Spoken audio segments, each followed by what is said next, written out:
Allez, on va prendre Monsieur Katumbi Moïse, votre ami que vous aimez beaucoup, a finalement quitté l'Union Sacrée.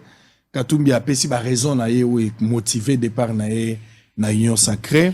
Et puis à nosaki candidature na ye na télévision, finalement à un congrès ba validé yango. Et au-delà de ça, ba ministre na ye batikalaki, j'avais suivi Francis Kalombo qui avait dit lors d'une interview à la radio, je pense à Top Congo. Alors, il est clair que le sort, il y a un ministre qui dépend de la responsabilité de la Bangomoko. Et hier, tous on a entendu, Ndenge, ministre, s'est retiré. Les autres parlent de la trahison, c'est un choix responsable. Vie est à partager autour de ça. Alors, vous avez suivi les raisons évoquées de Katumbi, pourquoi il a quitté et il se porte candidat pour résoudre le problème. De l'autre côté aussi, dans l'Union Sacrée, nous avons suivi Jean Bondo Moyo. Oazo Takle Katumbi, qui ne peut pas être candidat à la présidence parce que c'est quelqu'un qui n'a pas la nationalité d'origine congolaise. Il est un étranger. Alors que vous êtes porteur d'un projet. Il y a loi, les gars qui parlent entremise, il y a honorable Nsingi Pouloulou, la nationalité, la poste à responsabilité à l'Icolo, et il faut impérativement, Congolais des pères et des mères. Comment vous analysez toute cette situation? En commençant par le départ de Katumbi, sa candidature, et c'est que l'UNC, par l'entremise de Baudouin Mayo, va tacler vis-à-vis à Katumbi par rapport à votre loi. Je commence déjà par dire qu'il est important que les autorités de ce pays assument la responsabilité de ce qui peut arriver à la souveraineté de notre pays. Quand je parle de ça, je fais allusion donc aux députés nationaux. Les députés nationaux ont une grande part de responsabilité. J'ai proposé cette loi, ça fait plus de 12 mois maintenant. Et il n'est pas trop tard pour bien faire. Et je demande que l'état de siège soit levé d'ici le mois de février 2023 et qu'à la session de mars 2023, les députés nationaux débattent de la proposition de loi Tiagne de verrouillage de l'accès aux fonctions de souveraineté et l'adoptent. Si on l'adopte au mois de mars, il sera en vigueur vers le mois de juin, ça va clarifier beaucoup de choses. Comme ça, ceux qui sont loyaux à la République démocratique du Congo seraient seuls dans la course. Et ceux qui ne peuvent pas être loyaux 100% à la République démocratique du Congo peuvent faire donc autre chose. Maintenant, en ce qui concerne donc le dossier de M. Katumbi qui se présente, qui dit aujourd'hui qu'il sort de l'Union Sacrée. Moi, je pense qu'il faut à un moment donné être honnête. Et être honnête avec soi-même, être honnête avec ses partenaires. Ce monsieur-là, il a travaillé avec M. Joseph Kabila. Il a travaillé, il a bénéficié de tous les avantages financiers, pécuniaires, honneur et tout ce qu'il faut en tant que gouverneur du Katanga sous le régime de Joseph Kabila. Quand il voit Kabila arriver à la fin, il saute du bateau et il dit qu'il fait partie de l'opposition. Il vient ici, il entre dans le gouvernement avec Félix Tshisekedi, qu'il appelait son frère. Les deux là sont des frères. Maintenant, il voit que on arrive à la période donc d'élection. Il faisait partie du gouvernement. Il a placé beaucoup de gens, non seulement au niveau ministériel, mais au niveau des entreprises publiques, à tous les échelons de l'administration du Congo. Et après avoir tiré tous les dividendes de son côté, maintenant, il abandonne Félix Tshisekedi pour dire qu'il va aller donc dans l'opposition. Moi, je pense qu'il n'est pas sérieux. Je crois qu'il faut qu'il assume la responsabilité de la gestion commune qu'ils ont eue avec Félix Tshisekedi, Jean-Pierre Bemba et tous ceux qui ont fait partie donc de l'Union Sacrée. On ne peut pas faire partie d'une équipe, prendre les crédits pour ce qu'on a réalisé et rejeter le blâme, en anglais, le blâme c'est quoi? Rejeter donc la responsabilité des erreurs ou des fautes sur l'une des parties à ce contrat-là. Moi, je pense qu'il n'est pas sincère et ce n'est pas comme ça qu'il faut fonctionner. Et quelqu'un comme ça, on ne peut pas lui faire confiance pour la gestion donc du pays. Mais maintenant, à la fin de la journée, je me dis, est-ce qu'il est éligible? Je reviens maintenant à la question de Jean Baudouin Mayo. Est-ce qu'il est éligible pour être candidat à la présidence? Quand il n'est pas éligible pour être candidat à la présidence de la République démocratique du Congo. Et je vais vous dire pourquoi. Allez-y. Nous l'avons entendu lui-même. Il y a des vidéos, je peux vous les envoyer, où il dit que son père est grec, italien, israélien, juif. Nous avons entendu soit lui, soit son copain là de Mouyambo. Il a dit qu'il était avec Katumbi, ils voyageaient ensemble et il lui a dit que sa mère était zambienne. Sa mère était zambienne. Moi, j'ai eu le privilège de rencontrer le frère de Katumbi, Monsieur Katebe Katoto. J'ai eu le privilège de parler avec lui. Je ne peux pas dévoiler donc les choses qui sont sorties des conversations privées. Mais tout ce que je peux vous dire, c'est que sa mère, elle est zambienne. Voilà quelqu'un dont le père est étranger. Vous confirmez. Le père est étranger, sa mère est étrangère, et on est en train de payer des chefs coutumiers pour qu'ils puissent faire des déclarations, dire que non, la mère, elle est originaire de telle famille royale, donc au Katanga et consort. Tout ça, ce sont des histoires payées avec l'argent. Mais au-delà de cela, sa femme est burundaise, Tutsi burundaise, rwandaise. Pensez-vous que la République démocratique du Congo, en ce moment précis, où nous sommes attaqués par le Rwanda, par des Tutsis du Rwanda, pensez-vous que nous avons besoin d'un candidat à la présidence? Rien que le fait même d'être candidat, ça nous humilie. C'est une insulte à la population congolaise. Donc la candidature moi, je voudrais demander, de Katumbi, c'est une insulte, c'est une humiliation, c'est une humiliation pour les Congolais. C'est un étranger. Et lorsque vous voyez comment il parle, mais vous savez, nous sommes au XXIe siècle. Nous sommes un pays francophone, même si vous me forcez à parler en lingala aussi. Il faut l'entendre quand il parle même le français sur ces télévisions étrangères qui lui accordent donc la parole. Il peut à peine s'exprimer. Le Congo est mieux que ça. Nous avons des intellectuels beaucoup plus qualifiés que ça. Nous avons des gens d'un très niveau intellectuel aujourd'hui pour pouvoir chercher à gérer la République démocratique du Congo. Moi, je voudrais dire une chose.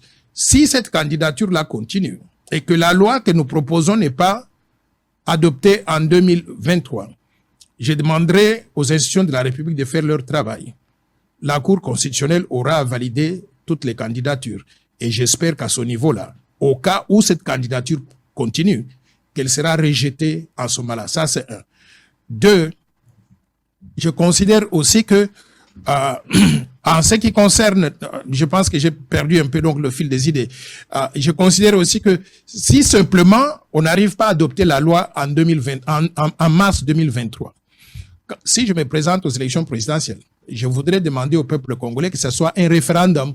Si vous êtes congolais de père et de mère et vous voulez que la souveraineté du pays reste dans nos mains à nous et qu'elle ne puisse pas nous échapper, je vais demander au peuple congolais de transformer cette élection présidentielle de 2023 à un véritable référendum.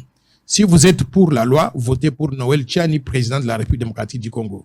Et si vous n'êtes pas pour la loi, en ce moment-là, vous pouvez aller voter pour n'importe qui. Et vous allez voir, la majorité des Congolais sont des Congolais de père et de mère. Et ils vont voter massivement pour ce candidat en face de vous.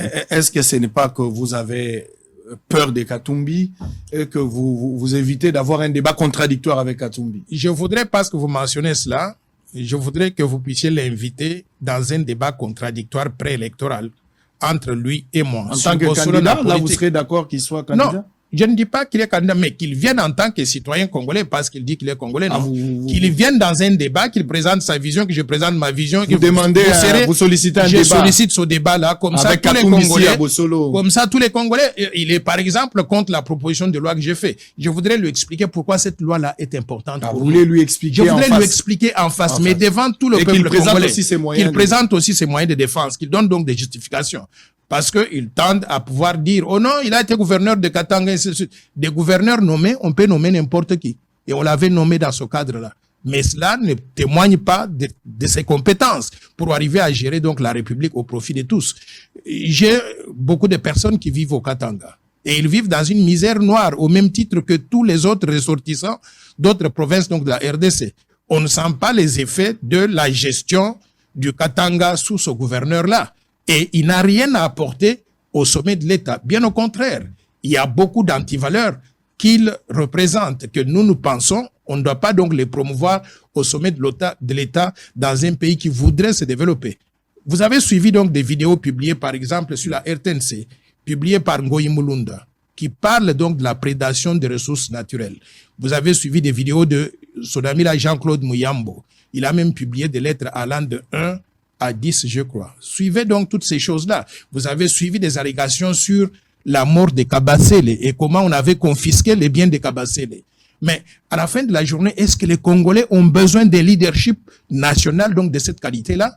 J'estime que nous serions des naïfs si on arrivait à le laisser. Rien que accepter sa candidature, ce serait une insulte à la mémoire des Congolais et à la mémoire de tous ceux qui sont morts à cause de ces aventures que lui-même a dirigé. Donc vous avez dit ici la candidature de Katumbi au sommet de l'État est une humiliation extrêmement grave. C'est très grave pour un pays. Et moi je pense que si on accepte ça, une candidate, ça va créer un précédent.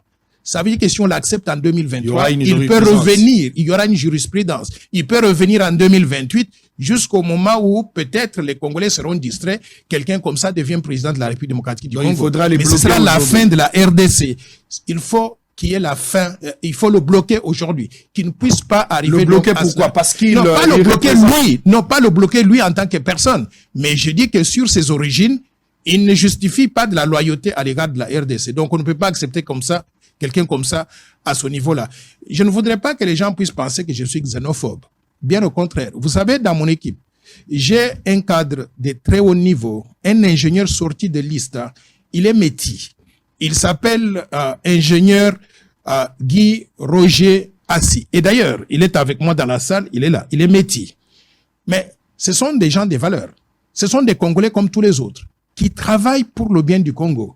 Et ils comprennent la raison pour laquelle nous disons que si on n'arrive pas à verrouiller l'accès aux fonctions de souveraineté, ce pays va être géré un jour par des gens qu'on ne sait pas contrôler. Ça peut être un Rwandais congolais, quelqu'un donc d'une mère congolaise, d'un père rwandais. D'après la constitution actuelle, il peut devenir président de la RDC. Mais vous imaginez les conséquences de cela. Il prendrait la RDC pour la mettre sous la coupole ou le contrôle du Rwanda et nous allions perdre donc la souveraineté. Il faut qu'on puisse légiférer donc ce genre de situations-là, c'est-à-dire régler ce problème de façon légale, méthodique, pas pour un individu ou contre un individu, mais pour tout le monde. Quelles pour sont que les le conséquences Congo- aujourd'hui, par exemple, si Katumbi devenait président de la République? Est-ce qu'il y a des conséquences néfastes pour l'avenir du pays? Il y a des conséquences très néfastes. C'est un marchand qui cherche son intérêt avec ceux qui le soutiennent pour qu'il devienne à la tête de la RDC. Il va vendre toute la RDC aux étrangers. Vous avez vu tout récemment une vidéo dans laquelle il va parler à une communauté juive, des juifs totalement dans la salle. Il dit, vous savez quoi, quand je suis rentré au Congo, les Congolais m'ont accueilli donc comme un roi. Maintenant que je voudrais être candidat à la présidence, ils ont sorti des lois et disent que je ne peux pas être loyal à 100% à la République démocratique du Congo. Mais il dit tout ça à qui? Aux juifs, israéliens, italiens, grecs. En d'autres termes, quand il est au Congo, il est congolais avec nous, comme nous. Mais quand il est avec des juifs, il reconnaît maintenant que son père est grec, italien, juif, israélien. Par conséquent, il est l'un de leurs. Vous donnez la gestion du pays à un individu comme ça, vous serez envahi par des juifs, par tout ce monde-là. Et les Congolais vont devenir décolonisés dans leur propre pays. Je pense que ce serait un précédent très grave, très fâcheux pour la stabilité de la RDC, mais aussi pour la souveraineté nationale et l'intégrité territoriale. Ça, c'est un. Deux, vous savez aujourd'hui qu'il y a ces attaques venues du Rwanda sur la RDC. Vous l'avez entendu condamner donc M. Kagame ou bien l'invasion rwandaise. Il est resté bouche bée. Pourquoi? Parce que sa femme est tutsi rwandaise burundaise. Donc, quand vous avez quelqu'un qui est dans une situation de conflit d'intérêts comme ça, s'il vous plaît, nous voulons que le destin du Congo soit dans les mains des Congolais qui peuvent décider à 100%, tout dans l'intérêt de la RDC. Pas avoir de loyauté partagée, pas être dans une situation de conflit d'intérêts. C'est ça que nous reprochons à lui et aux autres. Allez, nous sommes en direct, c'est Bossolo Télévision.